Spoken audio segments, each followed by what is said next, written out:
FC Barcelone Access, ce sera l'affiche de ces huitièmes de finale de la Ligue des Champions de futsal. Bienvenue dans Futsal Club, la seule émission à parler 100% futsal. Merci d'être avec nous. Aujourd'hui, il sera largement question de ce tirage au sort de la Ligue des Champions, mais aussi de la première défaite des Lions d'Access en D1 futsal. Pour m'accompagner, comme chaque semaine, un plateau d'experts. Florian Deslandes, chroniqueur, grand spécialiste du futsal français. Merci d'être avec nous. Comment ça va, Florian ? Ça va, merci. David Azria, humoriste, stand-upper et connaisseur aussi du futsal, chroniqueur radio. David, salut.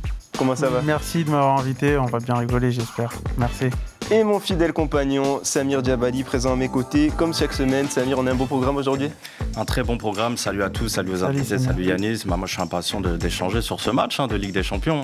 Et bien évidemment, on va commencer avec ce match. Justement, l'énorme nouvelle de la semaine, le tirage au sort, je vous le disais, des huitièmes de finale de la Ligue des Champions. Tirage qui s'est déroulé jeudi dernier à Nyon, en Suisse. Les 8 rencontres, vous les voyez, elles se dérouleront entre le 16 et le 21 février. Les vainqueurs se qualifieront donc pour le Final 8 qui aura lieu à Minsk, en Biélorussie, du 28 avril au 3 mai. La rencontre qui va nous intéresser, c'est bien évidemment cette affiche de rêve entre Access et le FC Barcelone, triple champion d'Europe, tenant du titre. Barcelone qui a étrillé la modeste formation de Pristina au tour précédent. Cette rencontre, elle est prévue, vous le voyez, le 19 février prochain au Palau Blaugrana, une salle située juste en face du mythique Camp Nou. Avant de parler de cette rencontre, on était justement avec les joueurs d'Access au moment de ce tirage pour vivre avec eux ce moment historique. Et donc, je vous propose de vivre ce moment qu'on a vécu avec eux.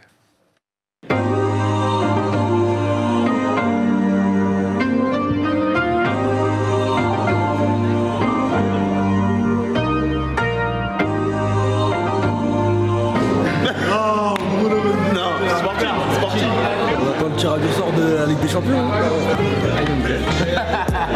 Creo que nos va a tocar un rival muy complicado. Cualquier equipo que nos toque va a ser difícil, pero quiero pensar que también va a ser difícil para ese equipo el que le toque Access.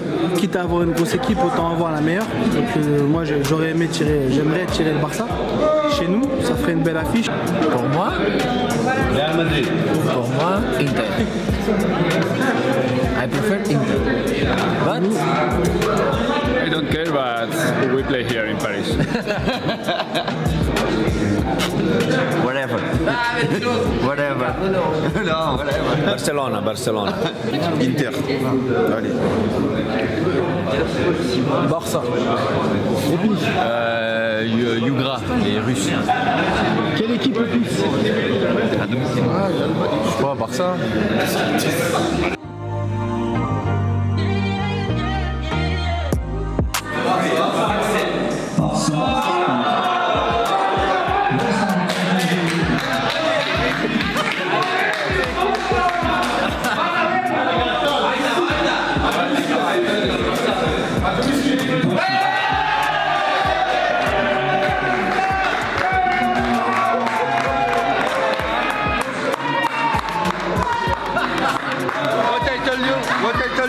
What I tell you? Now we will fight again, Ferrao again. Ferrao, I wait you. Vamos a afrontar el partido pues, para darnos una alegría a nosotros y para dar una alegría a todos los soportes de Access. C'est un beau défi pour nous. Franchement, c'est une bonne nouvelle pour le futsal français. Après, on sait que ça va être un match difficile, mais on va tout faire, on va bien travailler pour. Donc, à Jesus, moi, je dois tranquille. Florian, on a vu que tous les joueurs d'Access, en tout cas la majorité, souhaitaient tirer le Barça. Toi, c'est ce que tu souhaitais pour Access ?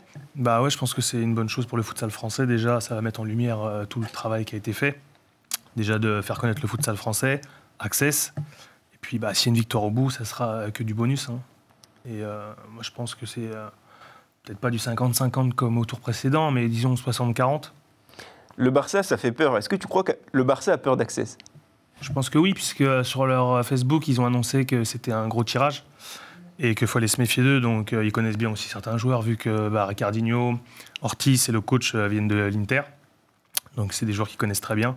Plus la réputation aussi des joueurs français maintenant qui plus qu'elle était. Disons qu'aujourd'hui, maintenant, on est reconnu aussi au niveau international. Donc, je pense que ils craignent l'Access futsal. Tu as bien raison, justement.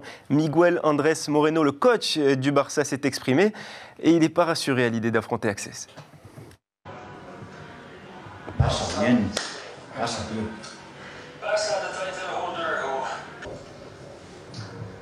París.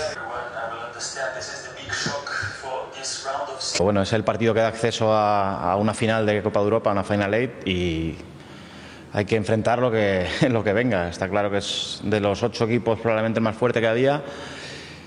Lo positivo es que jugamos en casa y lo muy positivo es que estos partidos nos motivan mucho. Siempre que te enfrentas a un rival potente, el equipo responde bien. Samir, je crois que tu t'es un petit peu renseigné sur cette équipe du Barça. Oui, alors messieurs, le FC Barcelone futsal, d'accord, c'est un tout petit palmarès, petit comme 4 championnats d'Espagne, 5 Coupes d'Espagne, 7 Coupes du Roi, 2 Super Coupes d'Espagne, 3 Ligues des Champions, 2012, 2014, 2020, une Coupe d'Europe des vainqueurs de Coupe, et c'est l'actuel 4e du championnat d'Espagne. Alors, à noter, il y a 18 clubs dans le championnat espagnol, mais ils sont aujourd'hui à 5 défaites. Comment va s'y prendre Access pour justement essayer de faire en sorte qu'ils infligent à Barcelone leur 6e défaite? Je pense que déjà le fait d'avoir un coach qui était avant en Liga, le coach Velasco, plus Ricardinho et Ortiz, qui sont venus amener leur pierre à l'édifice au projet, bah voilà, c'est un club qu'ils ont affronté de nombreuses fois. Donc je pense que du coup, déjà voilà, le coach connaît le jeu du Barça, donc il pourra s'en servir. Voilà. Et puis avec la fougue aussi, par exemple, de Nelson, Lutin, qui pourra faire des différences. Des grands joueurs comme Abdesamad, une grosse équipe qu'on connaît d'Access. Donc je pense que voilà, ils vont leur poser des problèmes. Mais à l'inverse aussi, je pense que Barça va poser beaucoup de problèmes à Access. Il y a quelque chose qui m'a fait plaisir, c'est que quand il y a eu le tirage, en fait, tu vois, 70% du groupe d'Access voulait Barcelone en tirage. Et ça démontre peut-être, je ne sais pas, la confiance du groupe. On a vu la réaction aussi de l'autre côté, du côté de Barcelone. Ils n'étaient pas non plus ravis de tomber sur Access. Et on a peut-être besoin d'un match référence. Il faut peut-être battre Barcelone pour envoyer un message sur l'Europe. Bah, je pense que c'est une finale un peu avant l'heure. Hein. C'est vraiment le gros match. C'est l'ogre. Voilà, il y avait 7-8 autres grosses équipes. Mais là, c'est vraiment la grosse équipe. Ça va être the match, quoi. C'est le top. Champion d'Europe en titre. Donc là, c'est la vitrine rêvée. Et peut-être l'exploit au bout, on l'espère. Hein. David, ton feeling sur le match? Moi, on me dit là qu'avec les problèmes du Barça, il y a peut-être Messi qui va jouer au futsal. Va venir, parce qu'à 5 défaites, là, ils sont pas bons, les mecs. Il va peut-être venir à Paris, Messi. Hein. Ah ouais, j'ai vu cette info aussi, mais j'espère qu'il viendra à Access. Il a un peu de temps comme ça. Après, le Barça, ça reste un truc de fou, que ce soit en basket, en futsal, c'est toujours incroyable. Ouais. Et je pense que même, comme tu dis, que tu prends n'importe quel championnat, handball, basket, ils sont tout le temps au top, le Barça. Donc, j'espère que cette fois-ci, Access, ils gagneront le match, hein, on l'espère tous. Hein. Et toi qui es dans le stand-up, David, vous en parlez ça avec les humoristes du futsal? Est-ce qu'ils sont au courant qu'Access est en train de jouer un match très important? Moi, j'en ai entendu parler là, récemment au Panama Café parce qu'il y avait Ricardinho, qu'on salue, qui avait signé Ricardinho, qui a mis de la lumière quand même sur ce club d'Access. Mais c'est vrai que c'est méconnu vraiment le futsal auprès du grand public. Et je pense que, comme tu le disais tout à l'heure, ce genre d'affiche peut amener de la lumière. Et ce qui serait peut-être bien, c'est que même des chaînes importantes de football puissent diffuser. Oui, c'est important d'amener aussi la médiatisation et la lumière qui manque à ce sport, et notamment grâce à ce genre d'affiches. Le fait de jouer à l'extérieur, jusqu'à présent, Access a joué ces 2 matchs de Ligue des Champions à domicile. T'en penses quoi, Florian? Ça peut avoir un impact Je pense que négatif? c'est un point négatif, on va dire. Parce que, voilà, même à huis clos le fait qu'il n'y ait pas de public, déjà, ça, par contre, c'est un point positif. Après, voilà, ils connaissent bien leur terrain. Tous les terrains ont une réglementation, mais propre à chacun aussi, avec des... On appelle ça des distances différentes. Bien sûr. Mais voilà, après, ils connaissent leur terrain. Puis peut-être une question de repères aussi. C'est ça, c'est ce que je voulais dire, voilà, les repères. Maintenant, voilà, Access, c'est aussi des joueurs professionnels. Hein, il y a des grands noms dans l'équipe, donc c'est pas ce détail-là qui va faire non plus la différence. Je pense justement c'est des détails, des faits de jeu, des petites choses. Et puis faire attention surtout, je pense aussi au plus grand joueur du monde qui a été élu aujourd'hui, le plus grand joueur au monde, c'est Ferraou surtout. Justement, Florian, si tu étais le coach, si tu étais le coach d'Access, tu leur donnerais quoi comme conseil justement pour essayer d'aller chercher la qualif? De jouer à 200% déjà, avec leurs armes, ce qu'ils ont montré depuis le début de la saison, se servir aussi de ce qu'a pas été. Et voilà, de rester soudés comme ils l'ont été contre Pesaro, ils y ont cru jusqu'à la fin et ça a payé. Et voilà, après j'ai envie de dire, la pression est peut-être plus du côté de Barcelone aujourd'hui. parce que s'ils se font sortir par Access, pour eux, ça serait quand même assez grave, entre guillemets. Donc Access, bon, même s'ils ils ambitionnent de gagner la Ligue des Champions, voilà, c'est leur première Ligue des Champions, donc voilà, c'est débute dans cette compétition. Mais justement, là, si Access bat le Barça, ils pourront plus se cacher, ce ne sera plus un outsider. Dorénavant, ce sera certainement considéré comme des favoris. Il y en a déjà qui les voient comme des favoris. Hein. Après, battre le Barça, voilà, en soi, c'est pas une finalité non plus, parce qu'après, il y aura d'autres clubs à battre. Surtout qu'Access a le plus petit coefficient. Donc du coup, au prochain tour... C'est dû au fait que ce soit sa première, la première participation à la compétition. C'est ça, donc du coup, au prochain tour, ça sera encore un ogre. Mais en même temps, il n'y a que des ogres. Donc il faudra, voilà, étape par étape. Effectivement, ça deviendra un favori, je pense. Ouais. T'as déjà analysé le jeu du Barça? S'il devait y avoir des failles, ce serait lesquelles? Ils ont perdu 4-5 fois. Donc déjà, ils savent, ils ne sont pas invincibles. Perdu en début de saison. Aujourd'hui, ils perdent presque plus. Ils prennent des buts.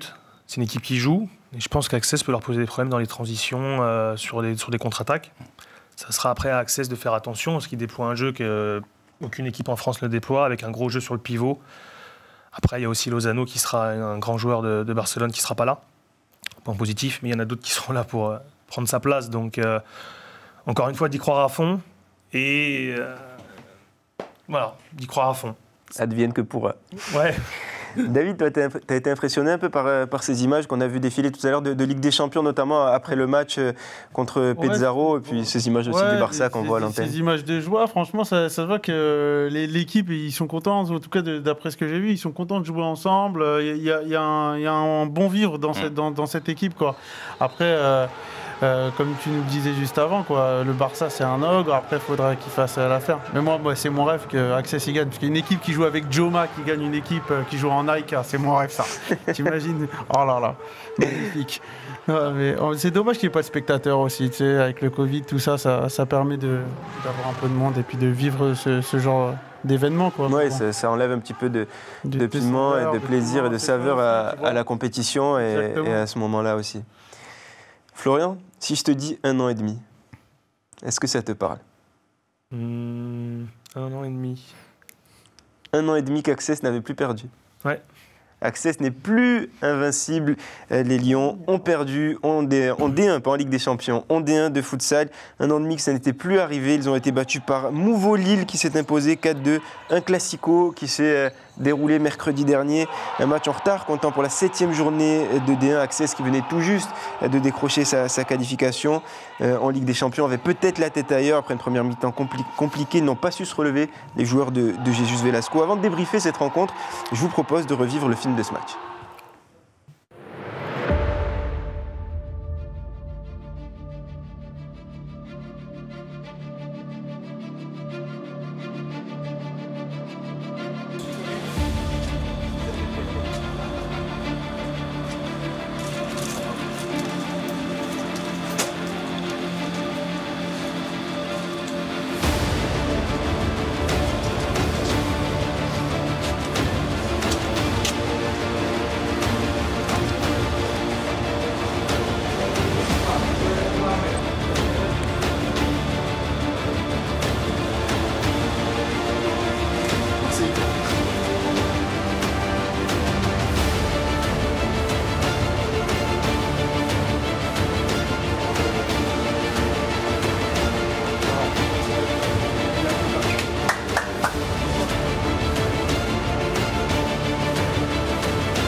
C'est un match capital, on doit gagner pour garder cette première place et voilà. On nous a imposé dans cette première, ça va être un match important, il n'y a pas de play-off, il faut absolument gagner, il n'y a pas d'autre choix.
a manqué un peu de tout. Hein. Il nous a manqué beaucoup de.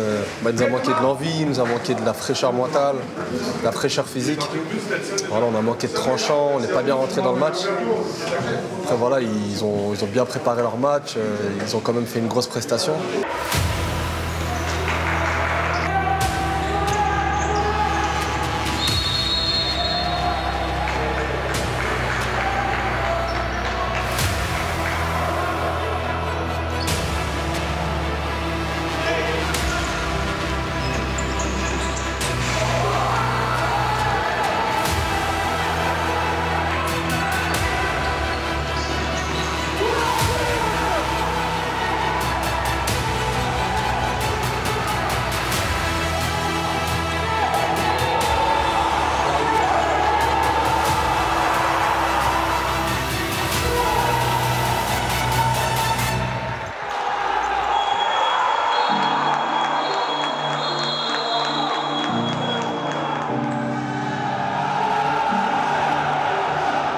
Il faut savoir dire bien joué aussi des fois quand notre équipe a fait son travail. On a failli aujourd'hui, clairement. Malgré tout, malgré le match il y a 4 jours, malgré tout ça, on se devait de faire mieux. Maintenant, on va revenir, hein, c'est pas grave, on va se remettre au travail, avec ça qui paye de toute façon.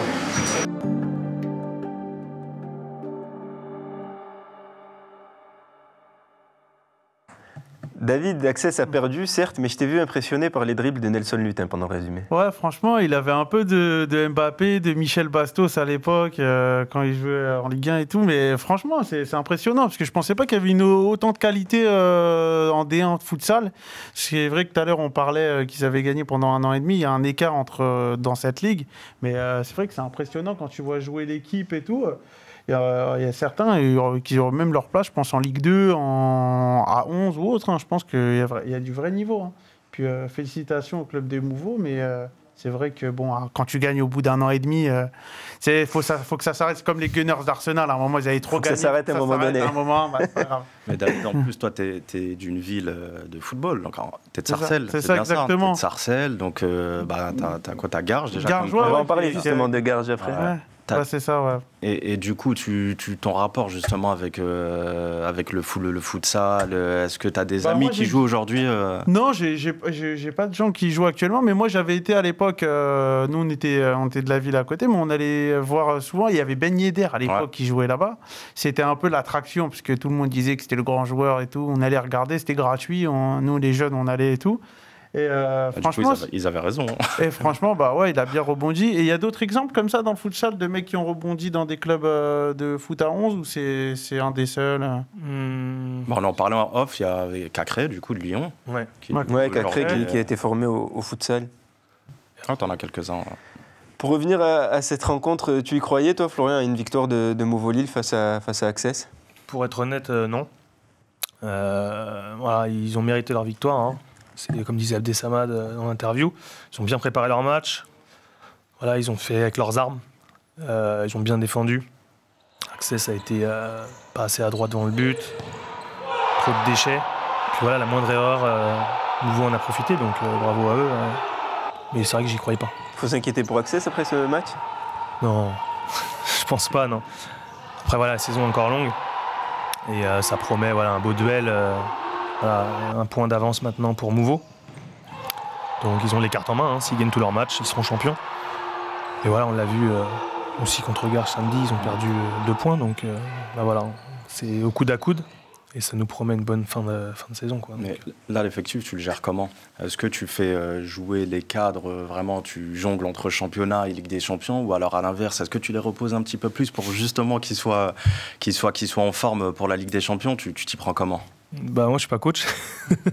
Faut demander au coach. Faire, justement, Je sais pas ce qu'il devrait faire. L'objectif du club, c'est de gagner le championnat pour être encore en Ligue des Champions, mais aussi de gagner la Ligue des Champions.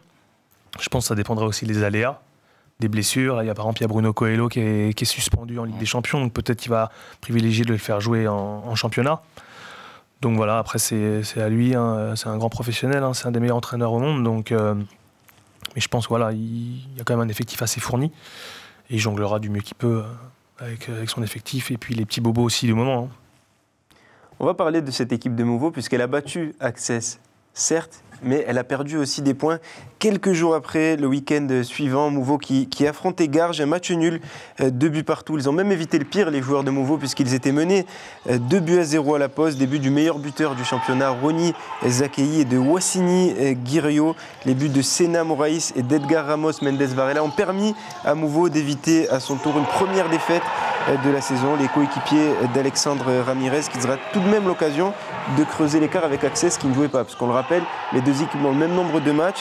On va voir le classement justement Mouveau qui a un point d'avance sur Access avec le même nombre de matchs. Je vous le disais, les deux équipes donc, sont au coude à coude avec 2 matchs de retard à rattraper donc, de chaque côté.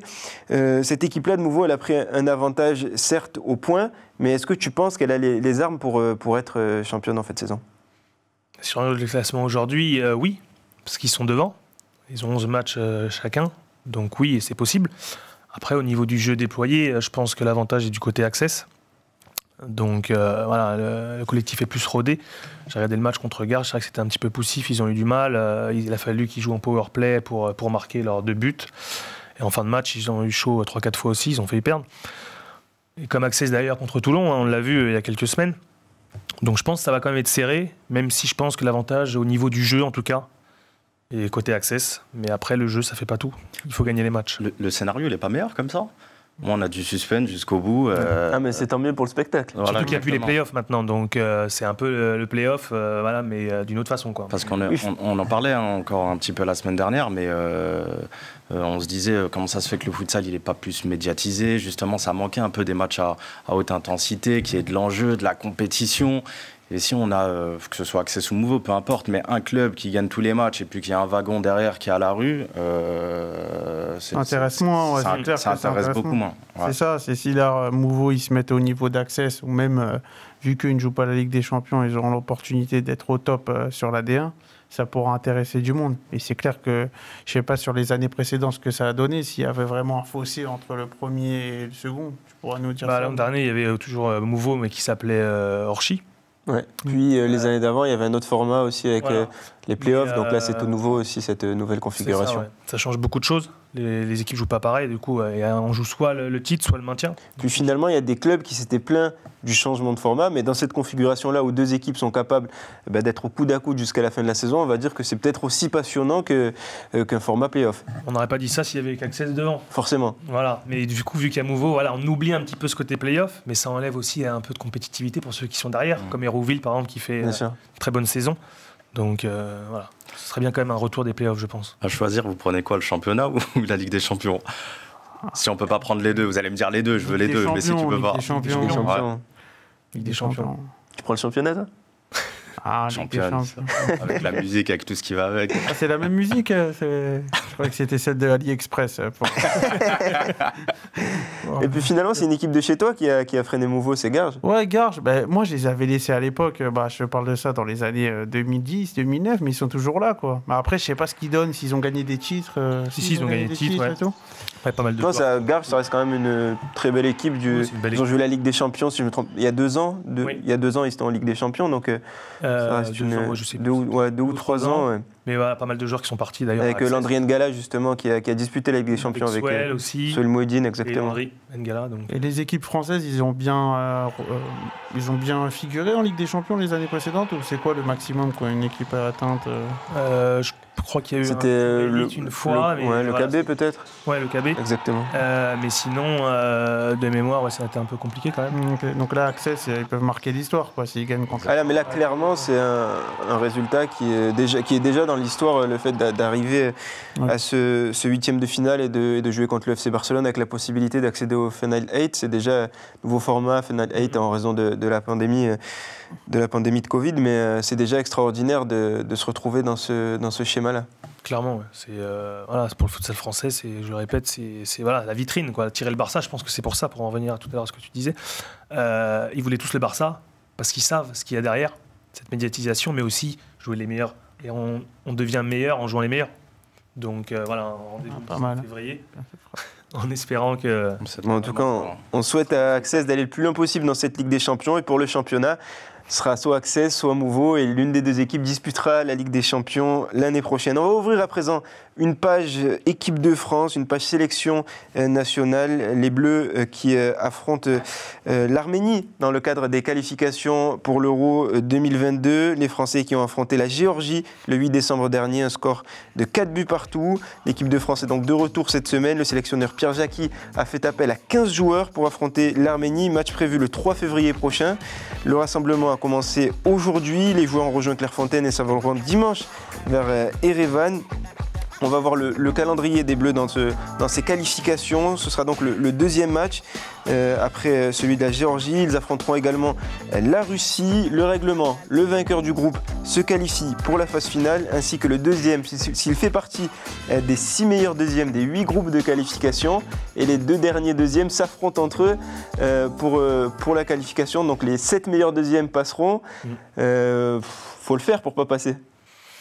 Faut le faire pour pas passer. Oui et non, on a un groupe assez difficile quand même, hein. La Russie. L'Arménie, on va dire que le pire ennemi contre l'Arménie, ça sera nous-mêmes. Oui, clairement, la France est au-dessus de l'Arménie. Voilà. Et après, la Géorgie, on est un peu devant eux au classement, mais voilà, on l'a vu qu'au match aller, ça a été très compliqué. Qu'est-ce que tu as pensé de ce match justement de l'équipe de France contre la Géorgie? J'en ai pensé qu'il y a eu beaucoup d'exploits individuels aussi du côté géorgien. Ça a été compliqué. Pas mal de rebondissements, on était menés, après on a repris l'avantage. Et puis en deuxième mi-temps, ils nous mettent un but, on fait 4-4. C'est un score assez logique. Maintenant, ça aurait été bien de gagner parce que la Russie, ça va être très très compliqué. Pas impossible, mais très compliqué. Donc je pense que la qualif se jouera entre la France et la Géorgie pour ma part. S'il y a qualification, il leur manquerait quoi à l'équipe de France justement pour essayer d'écrire l'histoire encore une fois à l'Euro? Il leur manquerait quoi? C'est difficile. Ouais, après, je pense que voilà, c'est une équipe c'est un peu comme Access en Champions League. C'est-à-dire que je pense qu'un exploit est possible dès l'Euro qui arrive. Maintenant, voilà, ça sera match par match et éviter les erreurs. Et l'expérience, après, ça s'acquiert aussi avec le temps. On parle souvent de sélections nationales qui vont souvent loin. On a parlé de la Russie, de l'Espagne, du Portugal. Mais si tu fais un parallèle avec les clubs, c'est souvent des clubs qui vont le plus loin aussi dans la compétition Ligue des Champions. Est-ce que justement, encore une fois, pour en revenir à la compétitivité du championnat de France, est-ce que c'est pas ce qui manque justement aussi à l'équipe de France? D'avoir des joueurs qui jouent au plus haut niveau, qui jouent régulièrement des compétitions de très haut niveau et avec des matchs de très haut niveau pour justement faire monter le niveau de l'équipe de France. Clairement, hein, déjà les joueurs de l'équipe de France ont pris du grade un petit peu. Mais maintenant, voilà, il y en a certains qui côtoient Ricardinho, Ortiz, des grands coachs comme Velasco. Donc voilà, hein, ils acquièrent de l'expérience, des conseils, ces petits détails en fait, qui sont super importants sur les grands matchs. Donc ouais, c'est ça qui manque aujourd'hui et on est en train de le vivre avec Access aujourd'hui. Donc ça va être intéressant, mais voilà, pour ça, il faut se qualifier. Et je pense que ça va être compliqué, mais pas impossible. On va afficher le calendrier des matchs de la semaine. On va continuer de discuter sur l'équipe de France. Donc ce sera la semaine prochaine. Toi, comment tu le vois, ce match face à l'Arménie? Je ne connais pas très très bien cette équipe d'Arménie. J'ai regardé un petit peu. J'ai vu que c'était à peu près autour de la 100e place. Voilà, c'est un match à aborder avec sérieux. L'équipe de France, je pense, est rodée à ce genre de match. Maintenant, attention. Voilà, ils vont, je pense, s'intéresser, c'est leur travail, hein, de près à cette équipe. À nous de faire le travail, comme on dit, et d'être sérieux, parce qu'une défaite, ça serait très compliqué pour la suite. En tout cas, on ne leur souhaite pas. Non, c'est clair. David, c'est arrivé de regarder un peu les matchs de l'équipe de France de futsal? C'est la première fois, là, j'ai vu, mais ça jouait pas mal. On est classé combien, nous, à l'équipe de France 22e nation, il y a eu un rafraîchissement. En novembre, ils étaient 22e, et là, avec justement les récentes victoires, ils sont montés un petit peu au classement à la 16e position récemment. Il y a des joueurs qui se dégagent, il y a beaucoup de joueurs d'Access qui jouent là-bas, c'est quoi? Il y a pas mal de joueurs d'Access. Ouais, un gros contingent de joueurs d'Access. Garges. Il y a Michael Desandrade qui a été rappelé, qui joue à Toulouse, Métropole. Tu as Samir Allah aussi d'Hérouville, entre autres. Tu as aussi Joe Vinduro qui joue en Belgique, lui. Il n'y a personne de Mouveau, par contre. De Mouveau aussi, il y a Kevin Ramirez. Kevin Ramirez, qui est un peu le leader technique. Il y en a un petit peu quand même de partout, c'est ça qui est bien aussi. Bien. Et la star de l'équipe, c'est qui? C'est Ramirez, c'est lui, là? Non, il y a plusieurs stars, et tant mieux. Après, c'est un collectif. On est clairement dans un collectif en équipe de France qui se dégage. Merci à vous, messieurs, d'avoir participé à cette émission. David, merci d'être venu. Merci beaucoup. On espère que tu reviendras. Florian, tu reviendras régulièrement avec nous pour débriefer les matchs de D1 et de Ligue des Champions aussi, puisqu'Access est toujours en Ligue des Champions. Merci, Samir, d'avoir été présent à mes côtés pour présenter cette émission. C'est un plaisir. On croise les doigts pour Access et pour l'équipe de France. On aura l'occasion d'en reparler dans les prochaines semaines. Merci à toutes les équipes en régie autour de Nicolas Eberswiller, Sonia Nasser, Mani Péchek, Héloïse Merlin. Merci à vous d'avoir suivi cette émission. Vive le futsal et on se retrouve comme d'habitude la semaine prochaine.